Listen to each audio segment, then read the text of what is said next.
Hey guys, welcome back to my channel Kaladhara Education. तो आज की वीडियो में हम इम्प्लीमेंट करने वाले हैं react data table component library की टेबल को अपने रिएक्ट एप्लीकेशन में। तो चलिए देख लेते हैं हम इस लाइब्रेरी को अपने एप्लीकेशन में कैसे इम्प्लीमेंट कर सकते हैं। देखिए, इससे पहले की वीडियो में मैंने आपसे बोला था कि हम request response third party API का यूज करने वाले हैं अपनी इस सीरीज में, बट उस थर्ड पार्टी एपीआई के पास लिमिटेड रिसोर्स हैं और इस सीरीज में मुझे आपको जो कॉन्सेप्ट समझाने हैं उन कॉन्सेप्ट के लिए वो थर्ड पार्टी एपीआई बिल्कुल भी फीजिबल नहीं है। तो इस सीरीज में हम जिस थर्ड पार्टी एपीआई का यूज करके अपने कॉन्सेप्ट को समझेंगे उसका नाम है गोरेस्ट। तो मैं चाहूंगा कि आप इस थर्ड पार्टी एपीआई को स्टडी करें। ये एपीआई हमें सारे क्रूड ऑपरेशन परफॉर्म करने में हेल्प करती है और उसके साथ साथ आपको इसमें ऑथेंटिकेशन से रिलेटेड पैरामीटर्स, GraphQL से रिलेटेड पैरामीटर्स और भी बहुत सारी फंक्शनैलिटीज मिलती हैं। तो ये एपीआई रिक्वेस्ट रिस्पॉन्स एपीआई से बहुत ज़्यादा पावरफुल है और बहुत ज़्यादा यूजफुल है। तो मैं ये चाहूँगा आप इस एपीआई को स्टडी करें और इसकी वर्किंग को अच्छे से समझें। देखिए, वैसे तो इस एपीआई का वर्जन 2 अभी करंट में यूज हो रहा है, बट वर्जन 2 बहुत कॉम्प्लिकेटेड है एज कम्पेयर टू वर्जन 1। और मैं ये मान के चल रहा हूँ जो लोग मेरी वीडियोस देख रहे हैं वो मेनली बिगिनर्स हैं। तो देखिए, बिगिनर्स के लिए वर्जन 2 यूज करना बहुत ज्यादा कॉम्प्लिकेटेड है एज कम्पेयर टू वर्जन 1। तो इस सीरीज में हम इस एपीआई के वर्जन 1 को यूज करेंगे। तो जैसा कि आप लोग स्क्रीन पर देख पा रहे होंगे, ये एपीआई हमें यूजर से रिलेटेड 6072 रिजल्ट देती है। तो ये रिजल्ट काफी सारे हैं। तो हम इस एपीआई का यूज करके अपनी टेबल में पेजिनेशन भी इम्प्लीमेंट कर सकते हैं और पेजिनेशन के कॉन्सेप्ट को भी बहुत अच्छे से समझ सकते हैं। बट ये जो एड्रेस आपको सामने दिख रहा है ये वर्जन 2 का एड्रेस है। आपको वर्जन 1 यूज करने के लिए यहाँ पर V2 की जगह V1 लिखना होगा और जब आप V1 लिखकर इस एंड पॉइंट को एक्सेस करेंगे तो ये एपीआई क्या रिस्पॉन्स दे रही है वो आपको दिख जाएगा। तो चलिए उस रिस्पॉन्स को देख लेते हैं। तो देखिए, जब आप इस एंड पॉइंट पर हिट करेंगे वर्जन 1 के साथ तो ये एपीआई आपको इस तरीके का रिस्पॉन्स रिटर्न करेगी। आपको ये रिस्पॉन्स काफी ज्यादा फॉर्मेटेड दिख रहा होगा बिकॉज हम यहाँ पर एक एक्सटेंशन का यूज कर रहे हैं जिसका नाम है जेसन व्यूअर, जैसा कि आप यहाँ पर देख सकते हैं। तो अगर आप चाहते हैं कि आपका जेसन रिस्पॉन्स कुछ इस तरीके से ब्यूटीफाई होकर आपको दिखे तो आप इस एक्सटेंशन का यूज कर सकते हैं। ये एक क्रोम एक्सटेंशन है। तो चलिए चलते हैं अपने कोड की तरफ और इम्प्लीमेंट कर लेते हैं अपनी डेटा टेबल कंपोनेंट लाइब्रेरी को। तो हम अपने कोड में वापस आ गए हैं और यहाँ पर हमने अपने कॉन्टेक्ट कंपोनेंट के कोड को ओपन कर रखा है। तो चलिए अब इस कोड को थोड़ा सा सिंप्लीफाई कर लेते हैं ताकि जिन लोगों ने मेरी रिएक्ट क्वेरी की सीरीज नहीं देखी है वो लोग इस कंपोनेंट के कोड को इजीली समझ सकें। बेसिकली रिएक्ट क्वेरी कुछ नहीं, एक डेटा फैचिंग लाइब्रेरी है जो आपके एपीआई एंडपॉइंट से डेटा लाके आपको देती है और एक डेटा से रिलेटेड क्रूड ऑपरेशन परफॉर्म करने में भी हेल्प करती है, जैसे कि क्रिएट, अपडेट, डिलीट। इस तरह के ऑपरेशंस भी आप रिएक्ट क्वेरी की हेल्प से इजीली कर सकते हैं। तो चलिए मैं कोड को सिंप्लीफाई कर लेता हूं। तो देखिए, हमारा कोड सिंप्लीफाई होने के बाद कुछ ऐसा दिखेगा। हमने इस एंड पॉइंट पर रिक्वेस्ट फायर की है और इस एंड पॉइंट से हमें जो भी डेटा मिल रहा है वो हमारे डेटा वेरिएबल में सेव हो जाएगा। मतलब कि जो भी रिस्पॉन्स हमें एपीआई रिटर्न करेगी वो हमारे डेटा वेरिएबल में सेव हो जाएगा। और सिलेक्ट पैरामीटर की हेल्प से मैं उस रिस्पॉन्स में से पर्टिकुलर डेटा वेरिएबल निकाल रहा हूँ। तो देखिए, जब हम किसी एपीआई एंड पॉइंट पर हिट करते हैं तो हमें एक रिस्पॉन्स रिटर्न होता है जिसमें हमारे हेडर्स भी होते हैं, हमारा कॉन्फिग भी होता है और भी बहुत सारी चीजें होती हैं। तो जो सिलेक्ट वेरिएबल क्या करता है, हमें उस स्ट्रक्चर में से कोई पर्टिकुलर चीज निकालने में हेल्प करता है। तो यहाँ पर हम टेबल कंपोनेंट को इनिशियलाइज करेंगे, इसलिए मेनली हमें हेल्प डेटा से है, इसलिए हमने सिलेक्ट वेरिएबल का यूज करके उस रिस्पॉन्स में से पर्टिकुलर डेटा वेरिएबल को एक्सट्रैक्ट किया है।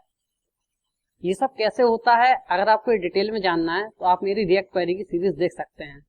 तो चलिए अब चलते हैं अपनी लाइब्रेरी के होम पेज पर और देख लेते हैं हम उस लाइब्रेरी को कैसे इंस्टॉल करना है और कैसे इंप्लीमेंट करना है। तो जैसा कि आप लोग देख सकते हैं हम अपने डेटा टेबल कंपोनेंट लाइब्रेरी के होम पेज पर आ गए हैं। तो चलिए सबसे पहले देख लेते हैं हमें इस लाइब्रेरी को इंस्टॉल कैसे करना है। तो मैं इंस्टॉलेशन पर क्लिक करूंगा। तो देखिए, इससे पहले वाली वीडियो में बता चुका हूँ, मैंने इस प्रोजेक्ट को यहाँ से इनिशियलाइज किया है, इसलिए मैं कमांड रन करूंगा yarn add react data table component। But इसमें style component as a dependency हमको इंस्टॉल करना पड़ेगा बिकॉज हमारी जो ये लाइब्रेरी है वो स्टाइल कंपोनेंट पर डिपेंडेंट है, तो हमें इसको भी इंस्टॉल करना होगा। तो आप यहाँ से ये वाला कमांड कॉपी कर सकते हैं, yarn add react data table component space style component. तो आपको यहाँ से ये कॉपी करना है और फिर अपने प्रोजेक्ट में जाना है और टर्मिनल में जाके इसको पेस्ट कर देना है और एंटर हिट कर देना है, जिससे आपके रिएक्ट प्रोजेक्ट में ये लाइब्रेरी इंस्टॉल हो जाएगी, मतलब कि ये दोनों लाइब्रेरी इंस्टॉल हो जाएंगी। तो चलिए ऐसा कर लेते हैं और अब हम Ctrl+Print की को प्रेस करेंगे, जिससे हमारी टर्मिनल ओपन हो जाएगी। तो हमारी टर्मिनल ओपन हो चुकी है। अब हम उस पीस ऑफ कोड को यहाँ पे पेस्ट करेंगे और एंटर हिट कर देंगे। तो देखिए हमारी लाइब्रेरी इंस्टॉल होना चालू हो गई है। तो जैसा कि आप लोग देख सकते हैं हमारी लाइब्रेरी सक्सेसफुली इंस्टॉल हो गई है। तो चलिए अब देख लेते हैं हमें इस लाइब्रेरी को अपने प्रोजेक्ट में कैसे इम्प्लीमेंट करना है। तो चलिए अब देख लेते हैं इसको हमें अपने रिएक्ट एप्लीकेशन में कैसे इम्प्लीमेंट करना है। तो उसके लिए आपको जाना होगा बेसिक एग्जांपल्स पर देखिए ये जो पीस ऑफ कोड आप देख रहे हैं इसको आपको अपने कंपोनेंट के अंदर इनिशियलाइज करना होगा। तो चलिए इसको कॉपी कर लेते हैं और फिर अपने कंपोनेंट में इनिशियलाइज करेंगे और यहाँ पर मैं इसको पेस्ट कर दूंगा। यहाँ पर मैं इस वेरिएबल का नाम चेंज कर दूंगा बिकॉज डेटा वेरिएबल हमने ऊपर यूज कर रखा है, तो मैं इसको कर दूंगा टेबल डेटा। तो हम फिर से अपने रिसोर्स पर जाते हैं।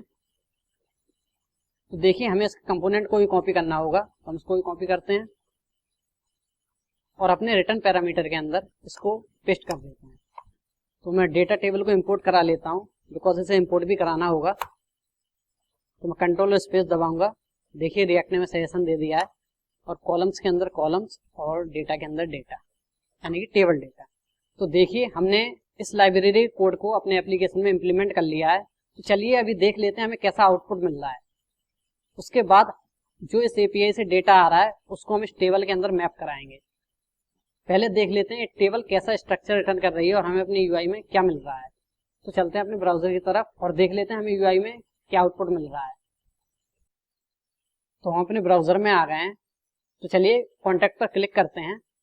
तो जैसा कि आप लोग देख सकते हैं हमने जो पीस ऑफ कोड अपने प्रोजेक्ट में इम्प्लीमेंट किया है उसने हमें एक टेबल रिटर्न कर दिया है। तो अभी एक बेसिक टेबल है, इसमें हम कुछ फंक्शनैलिटीज ऐड करेंगे और इसकी वर्किंग को भी बहुत ज़्यादा डिटेल में समझेंगे।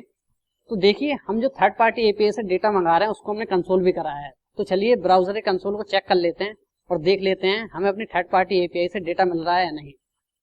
देखिए जैसा कि आप लोग देख सकते हैं हमें अपनी थर्ड पार्टी एपीआई से डेटा भी मिल रहा है। तो देखिए ये रहा हमारा डेटा और इस डेटा के साथ साथ हमें एक मेटा नाम का स्ट्रक्चर भी मिल रहा है जिसमें हमारी पेजिनेशन से रिलेटेड इंफॉर्मेशन होगी। तो पेजिनेशन हम काफी बाद में इंप्लीमेंट करेंगे, अभी हमारा मेन काम डेटा से ही है। तो चलिए अब जो ये डेटा हमें मिल रहा है इसको हम इस टेबल में इंप्लीमेंट करते हैं। तो इंप्लीमेंट कैसे करना है चलिए देख लेते हैं। तो देखिए इस डेटा में हमें आईडी मिल रहा है, नेम मिल रहा है, जेंडर, ईमेल, स्टेटस। तो ये 5 कॉलम हमें अपनी टेबल में इनिशियलाइज करने होंगे और फिर इनके रिगार्डिंग हमें डेटा को मैप करना होगा। तो ये चीजें कैसे करनी है चलिए समझ लेते हैं। तो चलिए सबसे पहले मैं आपको इस लाइब्रेरी के इम्प्लीमेंटेशन मेथड को समझा देता हूँ। देखिए ये जो लाइब्रेरी है उसके डेटा टेबल कंपोनेंट को आपको अपने रिटर्न फंक्शन के अंदर इनिशियलाइज करना होगा।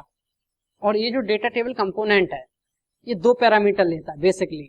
पहला पैरामीटर होता है कॉलम्स, आपकी टेबल में क्या क्या कॉलम्स होंगे वो आपको एज अ प्रॉप्स इसमें पास करने होंगे। और दूसरा ये लेता है डेटा, आपको अपनी टेबल में क्या डेटा दिखाना है वो आपको इसमें एज अ प्रॉप्स पास करना होगा। तो बेसिकली एक कंपोनेंट है जो कॉलम्स और डेटा को एज अ प्रॉप्स लेता है। तो देखिए इस टेबल में क्या कॉलम्स दिखेंगे और क्या टेबल डेटा दिखेगा वो हम ऊपर इनिशियलाइज कर चुके हैं। तो चलिए अब इस पीस ऑफ कोड को समझ लेते हैं कि कैसे हमें कॉलम्स को इनिशियलाइज करना है और कैसे टेबल डेटा दिखाना है। तो देखिए कॉलम्स को इनिशियलाइज करने के लिए हमें सबसे पहले यहाँ पर एक नेम पैरामीटर देना होगा जो कि कॉलम के नेम को डिसाइड करेगा। और फिर उसके बाद हमें एक सिलेक्टर पैरामीटर इनिशियलाइज करना होगा जिसमें हम एक कॉलबैक फंक्शन एग्जीक्यूट करेंगे जो पर्टिकुलर एक नाम को सिलेक्ट करेगा। जैसे कि देखिए हमने यहाँ पर सिलेक्टर पैरामीटर इनिशियलाइज किया, उसमें हमने रो एज एन आर्गुमेंट पास किया। इधर रो से मतलब है जो डेटा हम मैप कराएंगे हर डेटा की पर्टिकुलर रो बनेगी। तो यहाँ पे हम रो एज एन आर्गुमेंट पास करेंगे और उसमें हमने रो डॉट टाइटल पास किया है। अब ये टाइटल वो प्रॉपर्टी होगी जिस डेटा को हमें इस पर्टिकुलर कॉलम में शो कराना है। इसको आप ऐसे समझिए कि देखिए हमने जैसे अपने डेटा में टाइटल एज अ की ले रखा है, तो अब अगर हमें इस टाइटल को सिलेक्ट करना है इस डेटा में से तो हमें अपनी इस की को इस सिलेक्टर पैरामीटर के कॉलबैक फंक्शन में एक्सेस करना होगा, और वो एक्सेस कर सकते हैं हम रो डॉट टाइटल की हेल्प से। तो अब जब भी हम टाइटल कॉलम के अंदर डेटा मैप कराएंगे तो हम यहाँ पर जो टाइटल में पास करेंगे वो यहाँ पर मैप हो जाएगा, और हमें उस पर्टिकुलर कॉलम में टाइटल से रिलेटेड सारा का सारा डेटा देखने को मिल जाएगा। ऐसा ही हमने ईयर के लिए भी ले रखा है, नेम जो कि हमने ईयर दे रखा है, और उसका जो सिलेक्टर बनाया है वो है ईयर।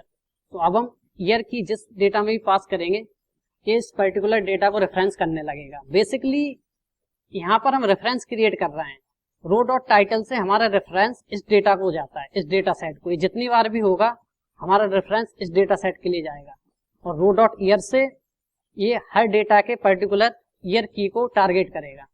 और जैसा कि मैं पहले भी बता चुका हूँ, कॉलम्स को और टेबल डेटा को एज अ प्रॉप्स हमें इसमें पास करना होगा, कॉलम्स को कॉलम्स पैरामीटर के अंदर और टेबल डेटा को डेटा के अंदर। तो चलिए अब जो ये एपीआई हमें रिस्पॉन्स रिटर्न कर रही है इसके रिगार्डिंग हम अपने कॉलम्स भी बनाते हैं और अपना टेबल डेटा भी मैप कराते हैं। तो देखिए सबसे पहले उसमें था आईडी पैरामीटर, तो यहाँ पे लेंगे हम आईडी, और इसका सिलेक्टर मैं बनाऊंगा रो डॉट आईडी। उसके बाद नेम पैरामीटर था, मैं यहाँ पे लूंगा नेम, और इसका सिलेक्टर बनाऊंगा मैं रो डॉट नेम। चलिए इसको मैं और 2 बार कॉपी करता हूं। देखिए एक फील्ड उसमें था जेंडर नाम का, मैं उसको भी इनिशियलाइज करता हूं, और इसका सिलेक्टर मैं बनाऊंगा जेंडर।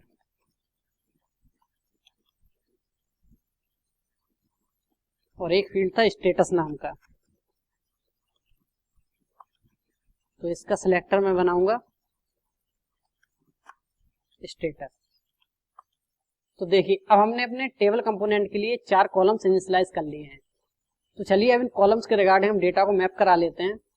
तो चलिए पहले मैं आपको ये चीज स्टैटिक डेटा के साथ करके दिखाता हूँ, फिर मैं आपको डायनेमिक डेटा के साथ करना बताऊंगा। तो जैसा कि मैंने सिलेक्टर बनाया है रो डॉट आईडी, तो आईडी यहाँ पर ऑलरेडी इनिशियलाइज है। चलिए अब मैं इसको चेंज कर देता हूँ नेम के साथ, नेम में मैं डेटा भी चेंज कर देता हूँ, इसको काला धारा कर देता हूँ। उसके बाद मैंने सिलेक्टर लिया है जेंडर,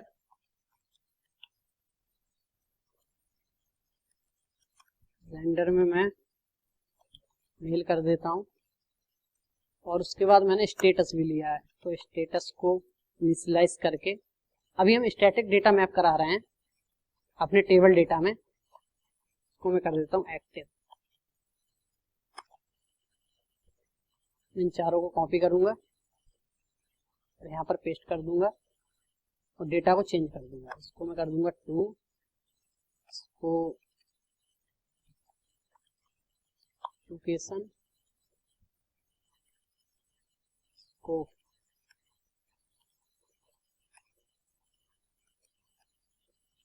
ईमेल, और इसको इनएक्टिव। तो चलिए अब इसको सेव करते हैं, तो देख लेते हैं हमारे ब्राउजर में हमें क्या आउटपुट मिल रहा है। तो जैसा कि आप लोग देख सकते हैं हमने जो फील्ड इनिशियलाइज की हैं जैसे कि आईडी, नेम, जेंडर, स्टेटस, वो एज अ कॉलम्स हमें अपनी टेबल में मिल गई हैं, और उनके रिगार्डिंग जो हमने स्टैटिक डेटा मैप किया है वो भी हमको मिल गया है। तो अब इस टेबल में डायनेमिक डेटा कैसे मैप कराना है जो हमें अपनी थर्ड पार्टी एपीआई से मिल रहा है, ये हम अगले वीडियो में देखेंगे, क्योंकि इस वीडियो का लेंथ काफी लंबा हो गया है। तो आज की वीडियो में सिर्फ इतना ही। अगर वीडियो अच्छा लगा हो तो वीडियो को लाइक करें और चैनल को सब्सक्राइब करें, और बेल आइकन को भी प्रेस कर दें ताकि मेरे आने वाले वीडियोस की नोटिफिकेशन आप लोगों को मिल जाए। और अगर आपको इस सीरीज से रिलेटेड कोई भी प्रॉब्लम आती है तो आप उसे कमेंट सेक्शन में मेंशन कर सकते हैं, मैं आपके कमेंट्स का रिप्लाई जरूर दूंगा। तो मिलते हैं नेक्स्ट वीडियो में बहुत ही जल्दी।